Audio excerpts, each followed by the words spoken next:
Om Namo Bhagavate Vasudevaya.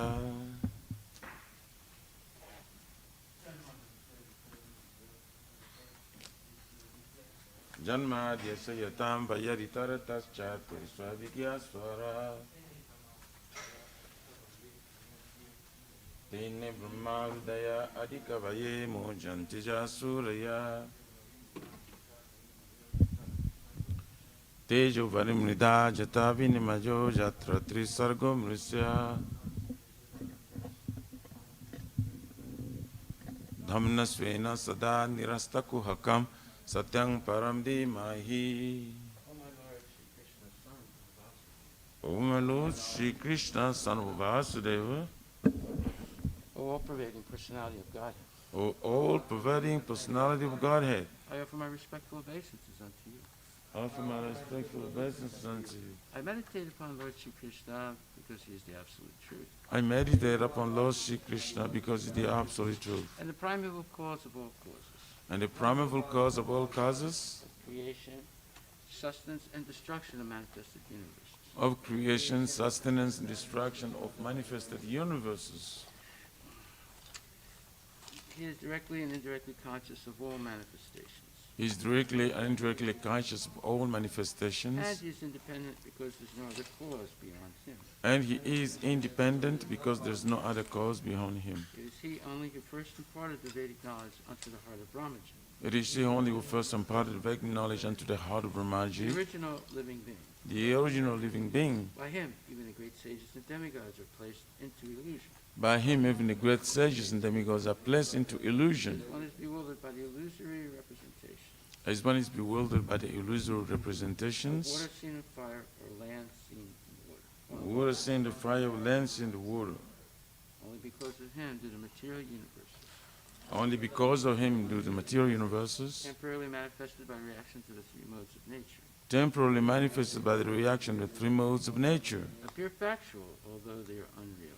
appear factual, although they are unreal. I therefore meditate upon him, Lord Shri Krishna, I therefore meditate upon him, Lord Shri Krishna, who is eternally existent in the transcendental abode, who is eternally existent in the transcendental abode, which is forever free from the illusory representations of the material world. which is forever free from the illusory representation of the I material world. meditate upon him, for he is the absolute truth. I meditate upon him, for he is the absolute Dharma truth. projita kaitravatra, Dharma Prujita Kaitaputra, paramo nirmatsaranam satam, Paramo Nirmasaranam Satam, vedyam vastavam atra vastu, Vedyam Vastavam Astra Vastu, sibradam tapo trayan mulanam, Shivadam Taputrayo Muranam, Srimad Bhagavate Mahamuni Krite, Srimad Bhagavate Mahamunikriti, Kim Vaparir Ishwaraha, Kim Va Paririshvara, Sadyo Hridi Avrudyate Tra, Sadyurudya Varidya Titra, Kriti Bihi Sususabhistakshana, Kritibhi Shushu Vistatkyanat, completely rejecting all religious activities which are materially motivated. completely rejecting all religious activities which are materially This motivated. Bhagavata Purana propounds the highest truth, This Bhagavad Puran propounds a high truth, which is understandable by those devotees who are fully pure in heart. which is understandable by those devotees who are fully pure in their The heart. highest truth is reality distinguished from illusion for the welfare of all. The highest truth, the reality distinguished from illusion for the welfare of Such all. truth uproots the threefold miseries. Such a truth uproots the threefold miseries. This beautiful Bhagavatam, compiled by the great sage Vyasadeva in its maturity,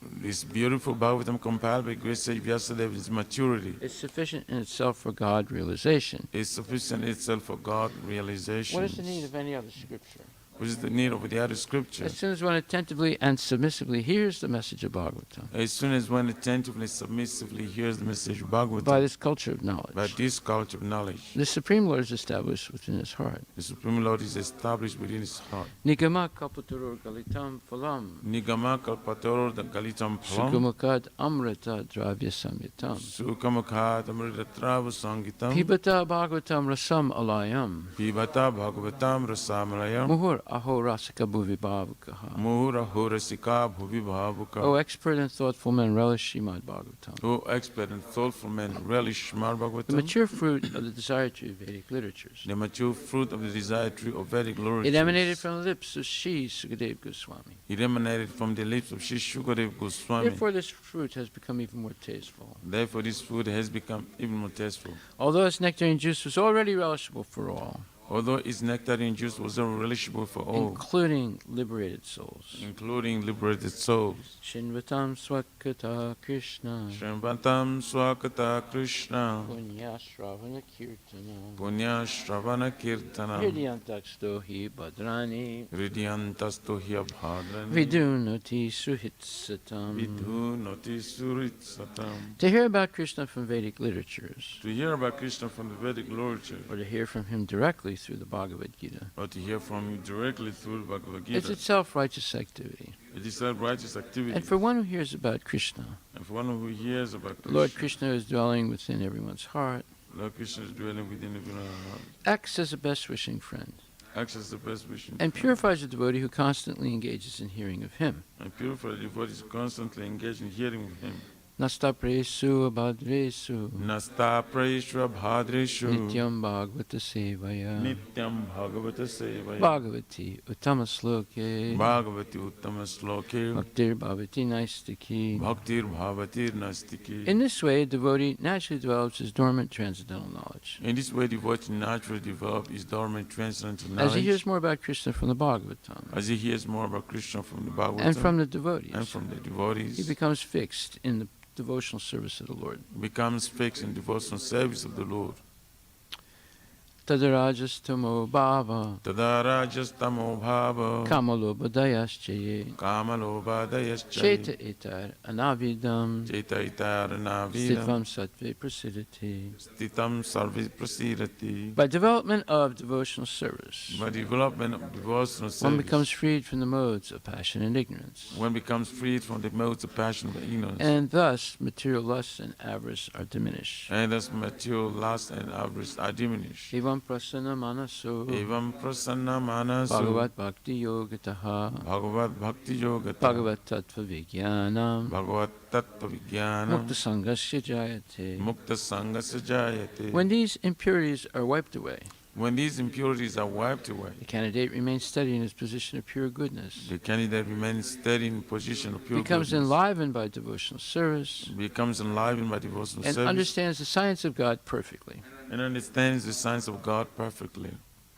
Vidyate hridaya grantis, Vidyate Hridaya Granthis chidyante sarva samsaya, Chidyante Sarvasamsaya shiyante chasya karmani, Chiyante Chasya Karmani drishta evatmanishvare. Drusta Evatmani Ishwari. Thus, bhakti yoga severs the hard knot of material affection Thus the Bhakti Yoga serves the heart of the material affection and enables one to come at once to the stage of a samsayam samagram, and enables us to come at once to the stage of Samshana Samagram, understanding of the supreme absolute truth personality of Godhead. understanding the supreme absolute truth personality of Godhead. Therefore, only by hearing from Krishna or from his devotee Therefore, only by hearing from Krishna or from his devotees in Krishna consciousness in Krishna consciousness can one understand the science of Krishna. can one understand the science of Krishna. Srimad Bhagavatam, Canto 1, Chapter 18, verse number 28. 8.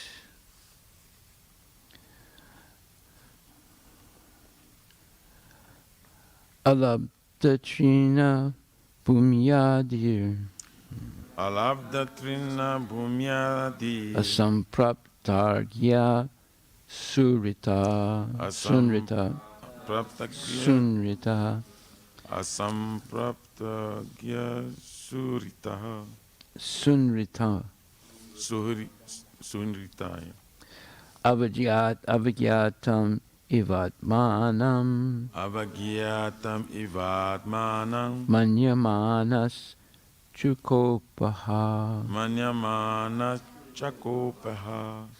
Translation by His Divine Grace A.C. Bhaktivedanta Swami Prabhupada. The king, not received by any formal welcome, by means of being offered a seat place, water, and sweet addresses, considered himself neglected, and so thinking, he became angry. Purport by His Divine Grace, A.C. Bhaktivedanta Swami Prabhupada.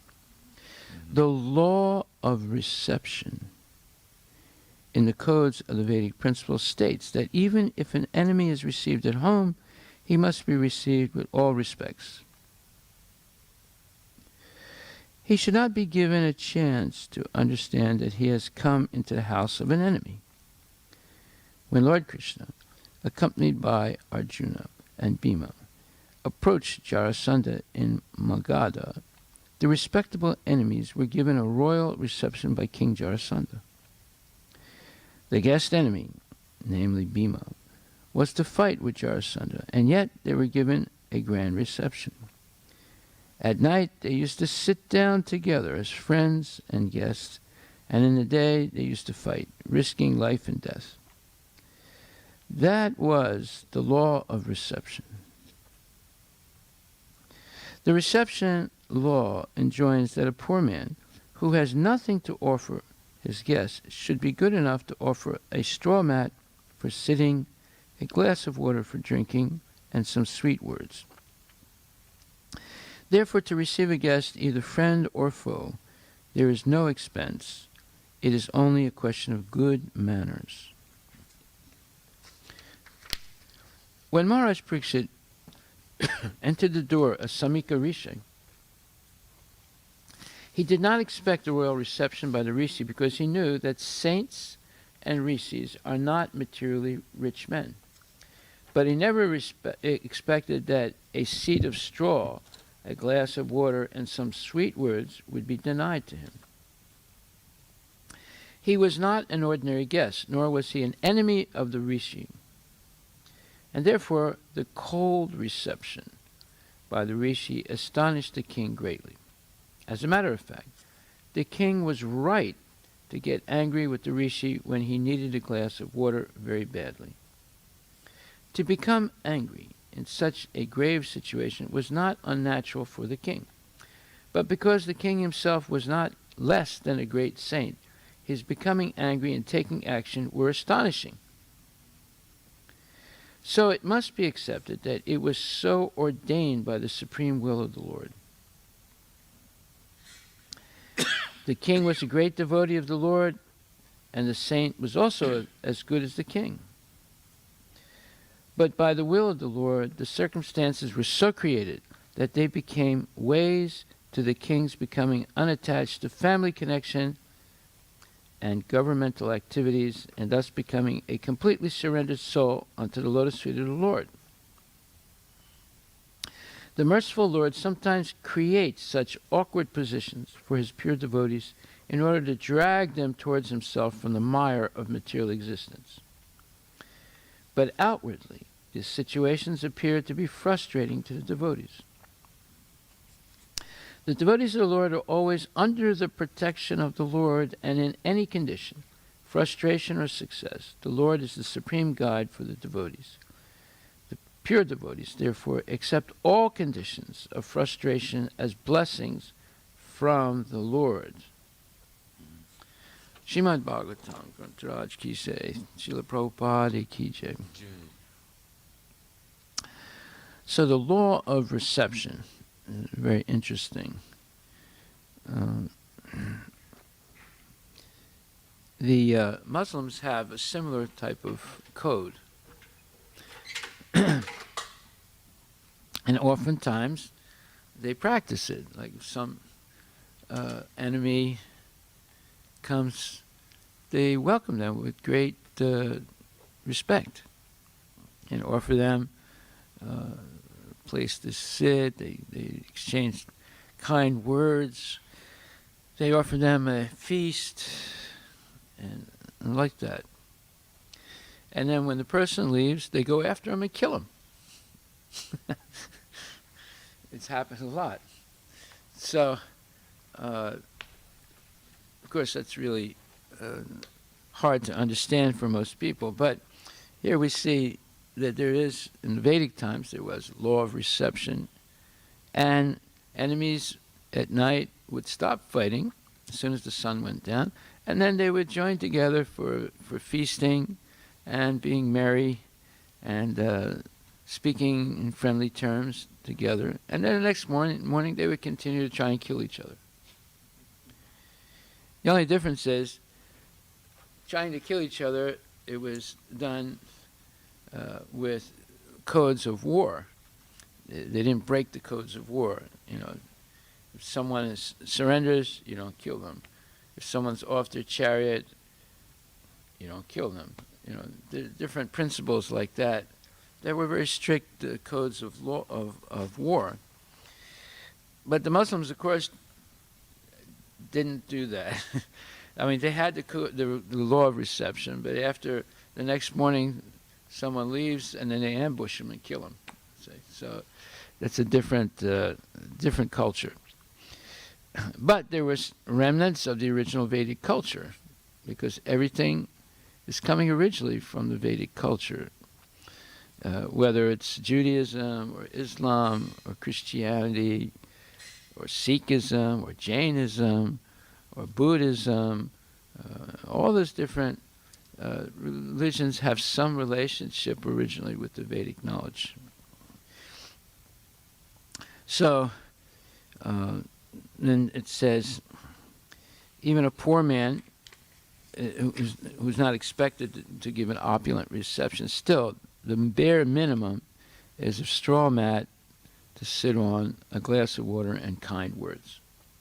So when the Pandavas went to see Bhisma, who was on a bed of arrows and leaving his body, he couldn't offer them anything, right? But he did offer them very kind words and wisdom. So he also received them properly, according to his position at that time. So now the next part of this purport is extremely profound, because it shows what a real devotee, how a real devotee reacts to success or failure.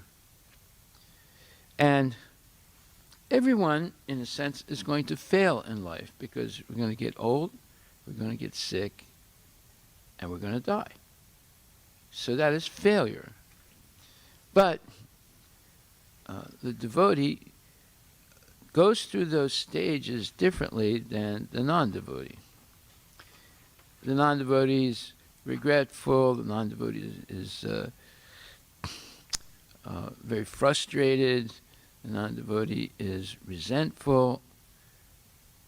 They have all these negative emotions when things fail, and ultimately when they're sick and dying.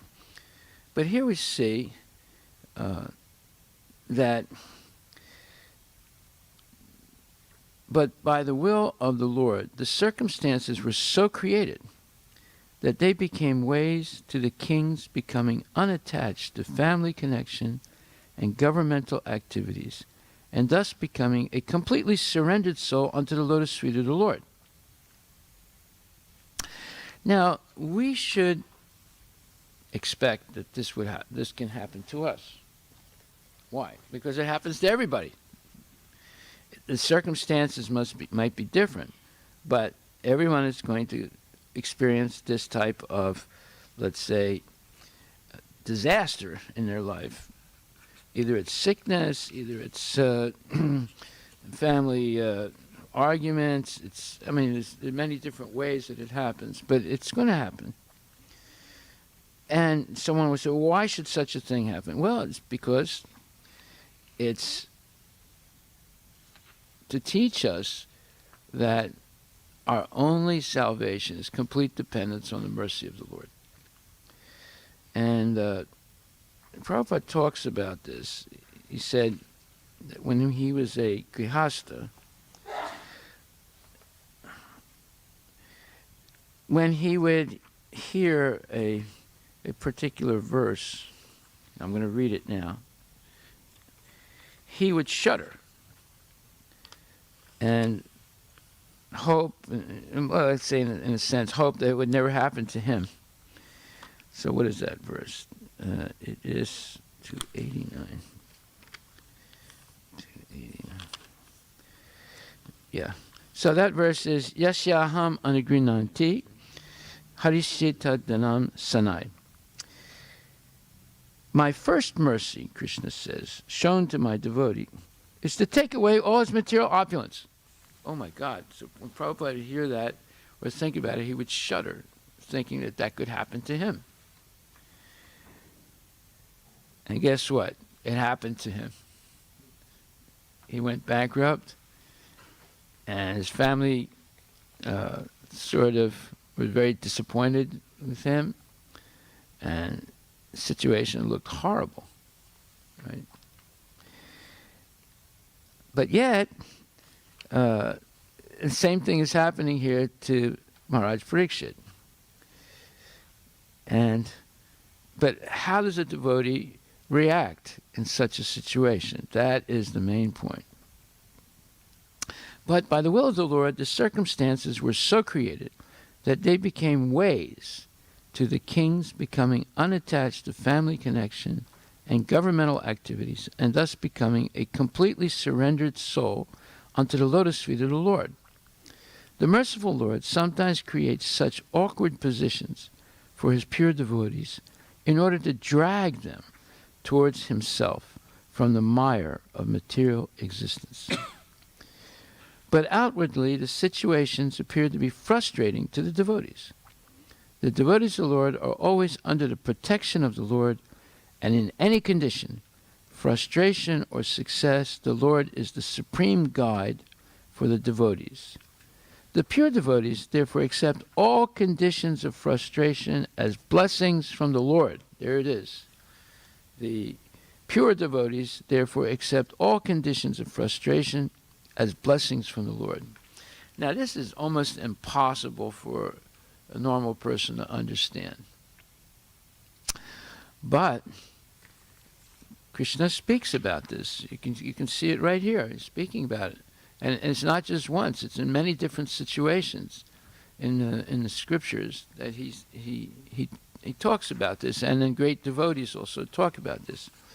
So this verse, Yasyaham anugrinanti harisheta danam sanai, 10th canto, 88th chapter, 8th verse. And it's very significant. It says, my first mercy shown to my devotee is to take away all his material opulence. Now, people who hear this in India, this is why they don't want to worship Krishna. They want to worship Ganapati, or they want to worship Lakshmi Devi, or they want to worship Durga Mata.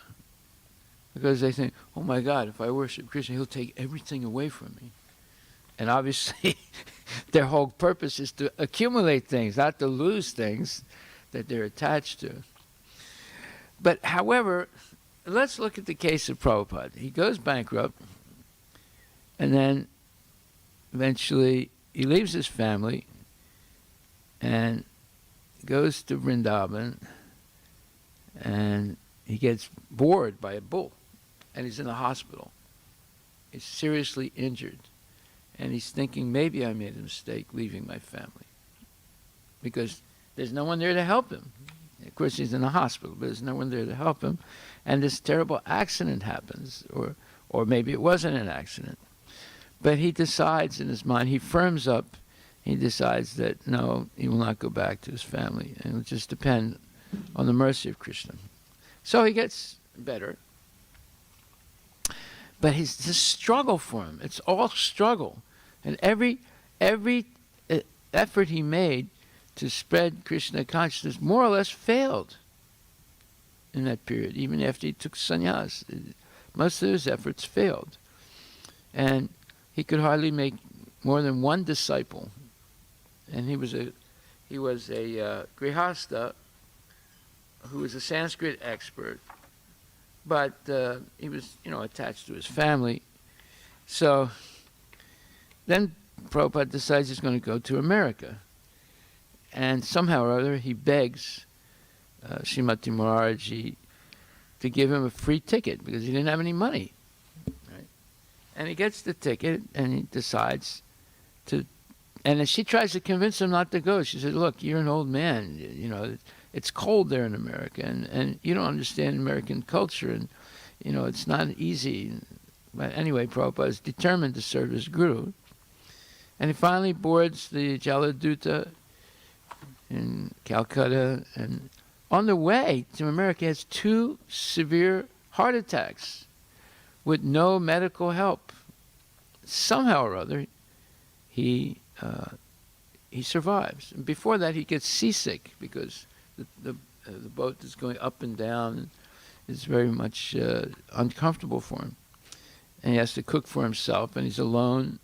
He doesn't have much, and doesn't have anybody to help him. But Krishna helped him. And when he arrives in America, he doesn't know anybody. He just has that one contact, and he has to go from somehow or other, from I guess it was the Boston to Butler, Pennsylvania. And then he stays there 1 month, and he realizes he's not going to get anywhere like that. So he goes, without having any idea what's going to happen, to New York. And he has to get there by bus, right? And somehow or other things work out.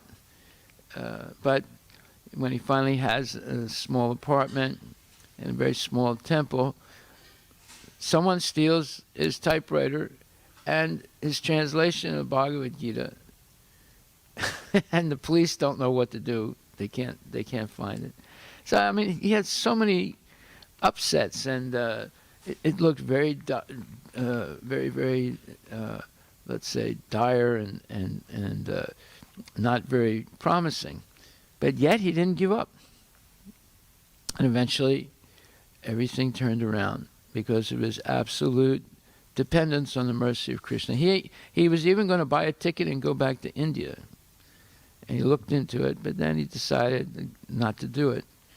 So you see, if we study Prabhupada's life, especially how he tried to start the movement in the United States, and he went through so much difficulty. I mean, it's unimaginable, the difficulties he went through. Oh, someone tried to kill him also, and tried to stab him to death.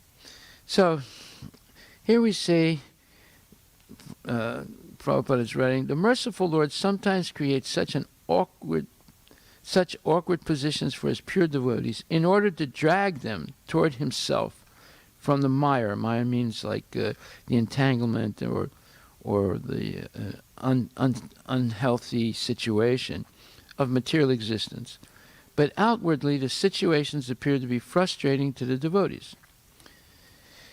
The devotees of the Lord are always under the protection of the Lord, and in any condition, frustration or success, the Lord is the supreme guide for the devotees. The pure devotees, therefore, accept all conditions of frustration as blessings from the Lord. Well, we should take this very seriously and consider this a great day today that we can hear this and hear the explanation of Prabhupada and not be afraid. We should never be afraid of failure, because there's a saying in English, failure is the pillar of success. So you have to know how to fail. Not that you try to fail, but sometimes circumstances are such that we will fail to achieve something that we're really hoping to achieve. But we can learn from every situation that we should depend completely on the mercy of Krishna, that nothing can happen, not a blade of grass can move without the will of the Lord. So, therefore, we should always try our best to serve the Lord. Now, I'm going to read very interesting letters of Srila Prabhupada. And he writes in August 17, 1969, to a devotee named Mahapurusha, who used to be in the first temple in Seattle. I know him, actually. He keeps appearing and disappearing. He's a nice, very nice person, but, anyway. So Prabhupada writes to him, he says, I am pleased to learn that you are now chanting 16 rounds daily. He's initiated devotee, right? But anyway, eating Bhagavat Prasada, reading Bhagavad Gita, and going on Sankirtan party. All these things will save you, and they will save anyone who persists in Krishna consciousness faithfully and sincerely. Okay, so what does he talk about? Eating Bhagavat Prasada, reading Bhagavad Gita, and going on Sankirtan. Right? He says these things will save you, and they'll save anyone who persists in Krishna consciousness faithfully and sincerely. Actually, the presence of Maya should not surprise us, because this is the kingdom of Maya. All of the uncountable living entities in the uncountable universes are generally to be found under the stringent grip of Maya's power. So the presence of Maya is not a very wonderful thing. But what is wonderful is when a sincere soul decides to turn away from the attraction of Maya and decides to serve Krishna in pure, unalloyed devotional service. So this is what we should fix our attention to, serving Krishna sincerely. Then automatically the influence of Maya will become nil, and we can remember our eternal loving relationship with the Supreme Lord. But as long as we are attracted by the nonsense relationship, by the nonsense glittering of Maya's call, this pure state of consciousness cannot be realized within the heart. In other words, as long as we're attracted to things that are offered by Maya, which is what? Meat eating, gambling, intoxication, illicit sex, things like that. Prestige, power, money, fame, all these things that Maya can offer. It says, this pure state of consciousness cannot be realized within the heart. So continue assisting your husband, continue assisting Upendra as you are doing it now, and I am sure Krishna will help you in all respects. So this is addressed to Mahapurusha and Upendra, who at that time was the president of the temple in Seattle. So, and then again Prabhupada says, I'm very glad to learn from Upendra's letter that you have lectured nicely and improved this preaching habit. Kirtana means whatever we hear from the spiritual master, we repeat it again nicely. One who can reproduce the sound vibration heard from the spiritual master, he will be a good preacher. Haribol, Srila Prabhupada Ki Jai. So that's an interesting letter. Then in another letter, again August 16, 1969, he writes to another devotee named Damodara, who at that time was the president of the first temple in Washington, D.C. And he says, the Sankirtan movement is the panacea. Panacea means the cure or the healing herb for all problems of the world. The people are suffering on account of illusory happiness of this material world, and we have got great responsibility to enlighten them with Krishna consciousness. So here is Prabhupada saying that Sankirtan will solve all the problems of the world. That's how much importance he gives to it. And then in another letter, he writes to Govinda Dasi, who was serving also, Upendra's her husband, so I guess they were in Hawaii later on, but at first they were in Seattle. So anyway, he says, we pray to Chaitanya Mahaprabhu, my dear Lord, your incarnation is to claim the most fallen souls. So in this age of Kali, almost everyone is dangerously fallen, and the hippies appear to be still more greater fallen. Besides that, from their behavior it appears that they like this movement. This is a very good sign. You wrote that you have desired to avail of my association again. But why do you forget that you are always in association with me? When you are helping my missionary activities, I am always thinking of you, and you are always thinking of me. That is real association. Just like I always think of my Guru Maharaja every moment, although he is not physically present. And because I am trying to serve him to my best capacity, I am sure he is helping me by his spiritual blessings. So there are two kinds of association with Guru. Vapu, or physical, and or Vani, or perceptorial. That means, Vani means by remembering the words and instructions of the Guru and executing them. And Vapu means physical association.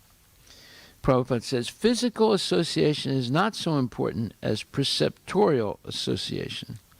So try to preach this Krishna consciousness movement amongst the hippies there, and simply induce them to chant Hare Krishna. If they kindly join in chanting Hare Krishna, that will make our movement successful. Then gradually make them more and more advanced by participating in love feasts and ceremonies like Janmashtami and Ratha Yatra. Then everything will go smoothly.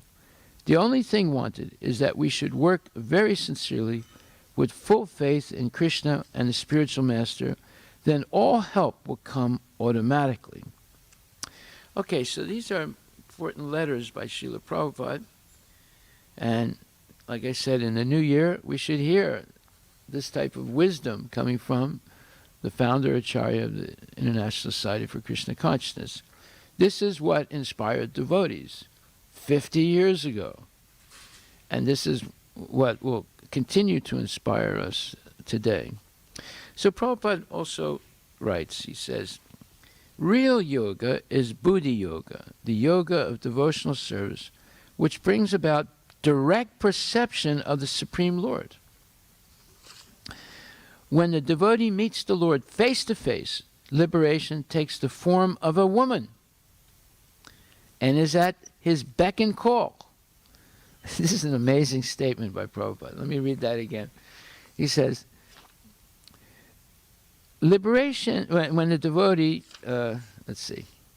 when the devotee meets the Lord face to face, liberation takes the form of a woman and is at his beck and call. Beck means whatever desire he has, and call means she'll immediately come and satisfy it, right?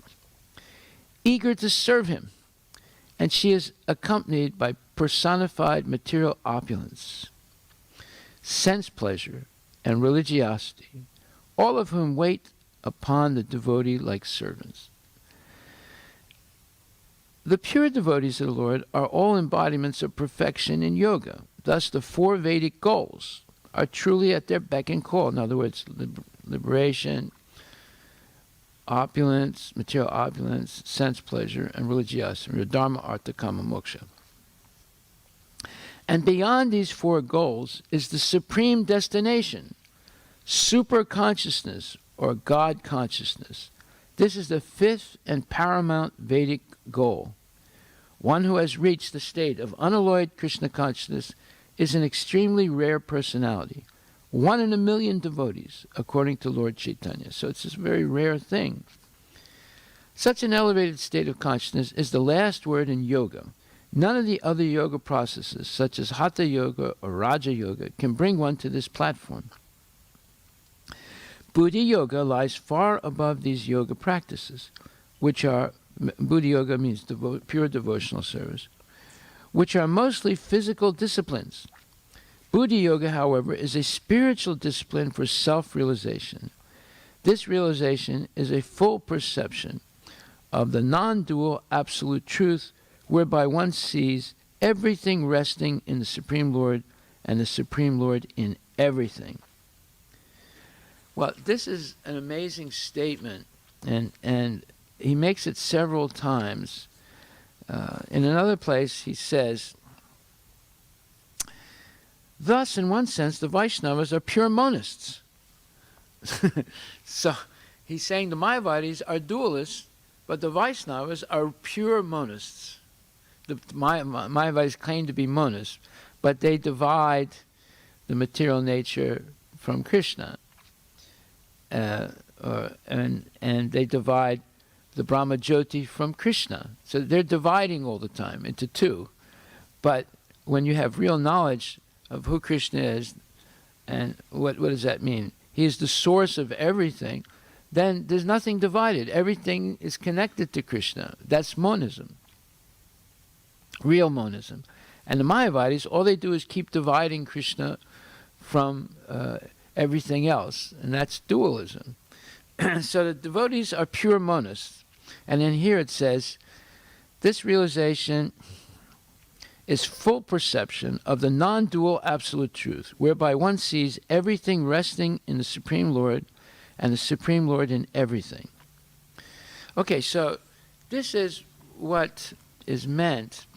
This is what Krishna is explaining in Bhagavad Gita. In the 7th chapter, he explains how to see him in the material world. Rasoham apsakonteya pravasmi sasisruraya pranavas sarvavedesu sabdeke purusham rishu. So he's beginning there and the following verses explaining how we can see him in the material world.